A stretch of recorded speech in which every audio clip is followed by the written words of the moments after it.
Hello बच्चों, कैसे हैं आप सब। आशा करती हूँ कि आप सब बहुत अच्छे होंगे और बहुत मज़े में होंगे और आपकी पढ़ाई भी अच्छी चल रही होगी। आपकी इसी पढ़ाई को आगे बढ़ाते हुए बच्चों आज हम पढ़ने जा रहे हैं रस के बारे में। रस यानी सेंटिमेंट्स। तो बच्चों सेंटिमेंट्स क्या होते हैं, रस क्या होते हैं, इनका हमारे जीवन में क्या महत्व है, आइए जानते हैं इस चैप्टर में। तो बच्चों आप सभी इस पाठ को ध्यान से सुनिएगा। सामान्य भाषा में रस का अर्थ स्वाद से लिया जाता है, परंतु साहित्य में रस का अर्थ आनंद से लिया जाता है, अर्थात काव्य से जिस आनंद की अनुभूति होती है वही रस है। इस प्रकार किसी काव्य को पढ़ने, सुनने अथवा अभिनय को देखने पर पाठक, श्रोता या दर्शक को जो आनंद प्राप्त होता है उसे रस कहते हैं। रस को काव्य की आत्मा भी कहा जाता है।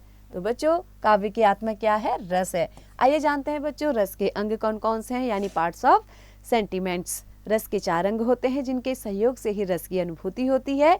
ये चारों अंग या अवयव निम्नलिखित हैं। पहला होता है बच्चों स्थायी भाव, दूसरा होता है विभाव, तीसरा अनुभाव और चौथा संचारी भाव। तो आइए बच्चों जानते हैं सबसे पहले स्थायी भाव के बारे में। स्थायी भाव क्या होते हैं बच्चों? मनुष्य के हृदय में प्रत्येक समय में रहने वाले भाव स्थायी भाव कहलाते हैं। ये सुप्त अवस्था में रहते हैं किंतु उचित अवसर पर स्वयं जागृत हो जाते हैं और उद्दीप्त हो जाते हैं। ये स्थायी भाव ही अनुकूल परिस्थिति पाकर रस को प्राप्त हो जाते हैं। आचार्यों ने इनकी संख्या 11 निर्धारित की है। तो कौन कौन से रस और उनके स्थायी भाव क्या हैं, आइए जानते हैं बच्चों। अब देखिए रस क्या है? श्रृंगार रस, इसका स्थायी भाव है रति। रति का मतलब होता है बच्चों स्त्री या पुरुष का प्रेम। अगला है बच्चों हास्य रस, जिसका स्थायी भाव है हास, यानी कि अंगों या वाणी के विकार से उत्पन्न उल्लास। तो बच्चों करुण का स्थायी भाव होता है शोक, यानी प्रिय के वियोग या हानि के कारण जब उत्पन्न व्याकुलता होती है तो तब क्या रस उत्पन्न होता है, करुण रस। अगला है वीर रस, यानी कि जिसका स्थायी भाव है उत्साह। तो दया, दान, वीरता आदि को प्रकट करने का जो प्रसन्नता का भाव है वो क्या कहलाता है, वीर रस। ऐसे ही बच्चों अगला रस है रौद्र रस, यानी कि जिसका स्थायी भाव है क्रोध, काम बिगाड़ने वाले को दंड देने की मनोवृत्ति। अगला है बच्चों भयानक रस, जिसका स्थायी भाव भय है, यानी कि अनिष्ट कर सकने में समर्थ जीव या वस्तु को देख करके उत्पन्न व्याकुलता। अगला रस है बच्चों विभत्स रस, जिसका स्थायी भाव है जुगुप्सा, यानी घिनौने पदार्थ को देख करके जब ग्लानि होती है। अगला है बच्चों अद्भुत रस, जिसका स्थायी भाव है विस्मय, यानी कि अनोखी वस्तु को देखकर या सुनकर आश्चर्य का भाव। अगला है बच्चों शांत रस, जिसका स्थायी भाव निर्वेद है, यानी कि संसार के प्रति उदासीनता का भाव जब हो जाता है तब कहते हैं शांत रस उत्पन्न हो गया है। अगला है बच्चों वात्सल्य रस, यानी कि जिसका स्थायी भाव है स्नेह, संतान के प्रति माता पिता का जो प्रेम भाव है वो वात्सल्य रस कहलाता है। अगला है बच्चों भक्ति रस, देव विषयक रति, यानी कि जब हम देवी देवताओं से ऐसा प्रेम करने लग जाते हैं, ईश्वर के प्रति हम प्रेम दिखाने लग जाते हैं तो हमारे मन में भक्ति नामक रस की उत्पत्ति हो जाती है। तो बच्चों आपने देखा ये 11 रस हैं और उनके ये स्थायी भाव हैं। आपको हर एक रस का स्थायी भाव अच्छे से याद कर लेना है तो बच्चों, क्योंकि ये बहुत ही महत्वपूर्ण है।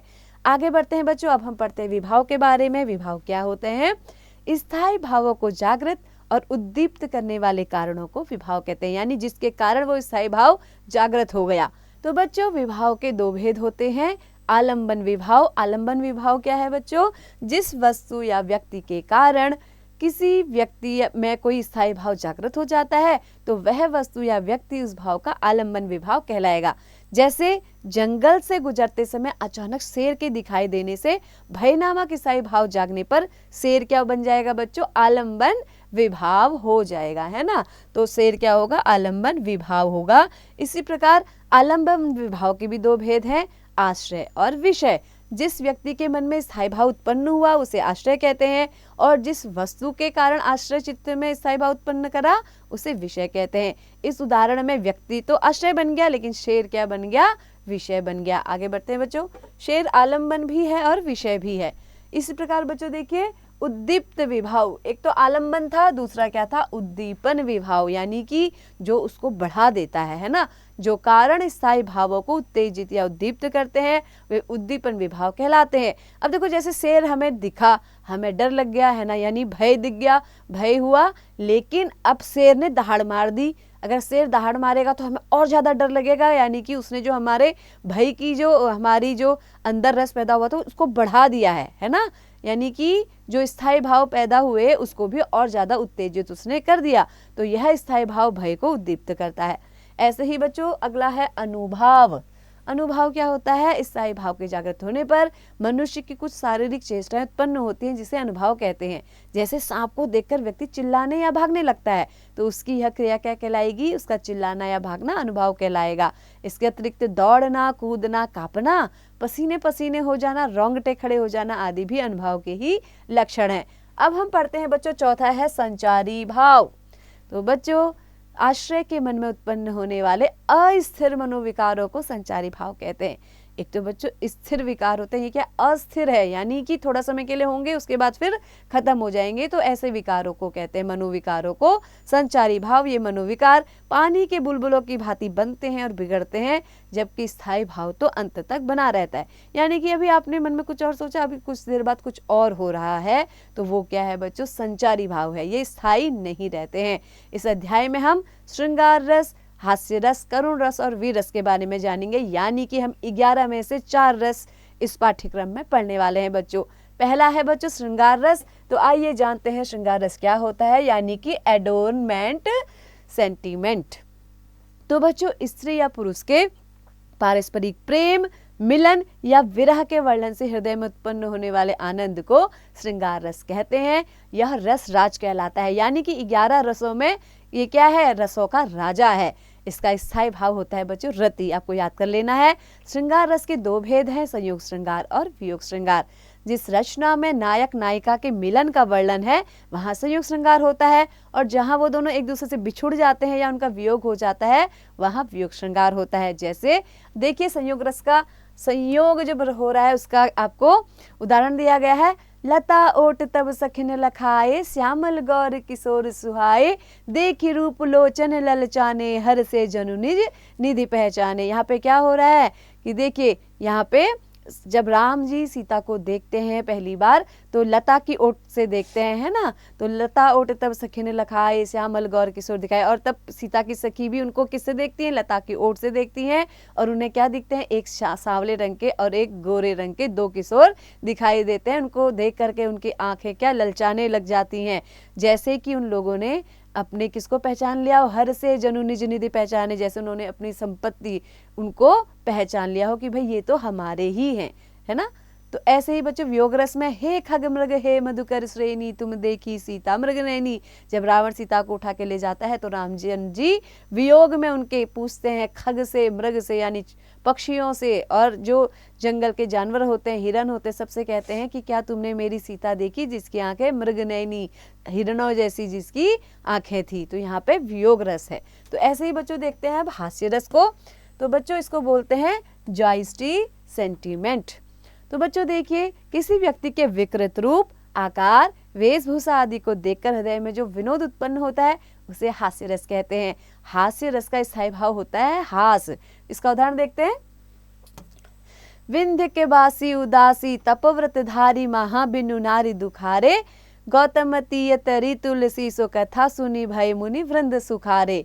वह शिला सब चंद्रमुखी, पर से पद मंजुल कंज तिहारे, किन्हीं भली रघुनायक जू, करुणा करी कानन कूपग उधारे। तो यहाँ पे क्या है बच्चों? जब रामचंद्र जी क्या करते हैं, एक पत्थर पर पैर रख देते हैं और वो क्या बन जाती है? अहिल्या बन जाती है, एक स्त्री बन जाती है। तो उसी को लेकर के यहाँ पर को एक हास्य रचा गया है कि वह शिला जब चंद्रमुखी, एक शिला जब चंद्रमुखी बन जाती है, पर से पद मंजुल कंज तिहारे, जिनके पैरों के छूने से ही ऐसी करुणा, ऐसे ही रघुनायक जिस पर करुणा कर दे, तो वहां पर क्या होगा? करी कानन कूपग उधारे, जंगल में जिनके पढ़ते ही क्या हो गया? गौतम की नारी अहिल्या तर गई। तो तुलसीदास जी उनकी कथा को सुनाते हैं, लेकिन यहाँ पे उसको उन्होंने हास्य रस में लिया है, उसको हास्य के ढंग में प्रस्तुत किया है कि पत्थर भी जिनके चरणों से छू के क्या बन गई है? चंद्रमुखी बन गई है। अगला है बच्चों करुण रस, यानी कि कॉम्पैशनेट सेंटीमेंट।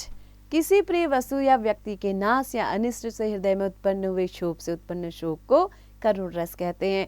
करुण रस का स्थायी भाव शोक होता है। जैसे मणि खोए भुजंग सी जननी, फन सा पटक रही थी शीस, अंधी आज बनाकर मुझको किया न्याय तुमने जगदीश। तो यहाँ पे क्या है बच्चों? करुण रस की उत्पत्ति हुई है।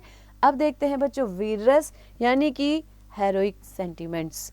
शत्रु के उत्कर्ष को मिटाने के लिए, दीनों की दुर्दशा देख उनका उद्धार करने और धर्म का उद्धार करने आदि में जो उत्साह कर्म क्षेत्र में प्रवृत्त करता है, तब वीर रस की उत्पत्ति होती है। वीर रस का स्थायी भाव बच्चों है उत्साह। तो बच्चों इसका उदाहरण है, मैं सत्य कहता हूँ सखे सुकुमार मत जानो, मुझे यमराज से भी युद्ध में प्रस्तुत सदा मानो, मुझे है और की तो बात ही क्या, गर्व में करता नहीं, मामा तथा निज तात से भी समर में डरता नहीं। तो बच्चों ये किसकी बात हो रही है? अभिमन्यु की। अभिमन्यु कहते हैं कि मुझे क्या हमेशा एक सुकुमार मत जानो, मैं छोटा सा बच्चा नहीं हूँ, मैं यमराज से भी युद्ध के लिए हमेशा प्रस्तुत हूँ। एक वीरता की बात हो रही है। वो कह रहा है कि मैं अपने मामा से, निज तात से भी मैं लड़ने में डरता नहीं हूँ। तो बच्चों आपने देखा यहाँ पे वीर रस है। तो बच्चों आशा करती हूँ कि आपको ये चारों रस अच्छे समझ में आ गए होंगे। इनके स्थायी भाव को और इनके उदाहरणों को आप अच्छे से याद कर लेंगे। आइए एक बार इस पाठ का दोहराव कर लेते हैं। आपने क्या पढ़ा बच्चों? किसी काव्य को पढ़ने, सुनने अथवा अभिनय को देखने पर पाठक को जो आनंद मिलता है उसे रस कहते हैं। रस के 4 अंग होते हैं, स्थायी भाव, विभाव, अनुभव तथा संचारी भाव। मनुष्य के हृदय में प्रत्येक समय रहने वाले भाव स्थायी भाव कहलाते हैं।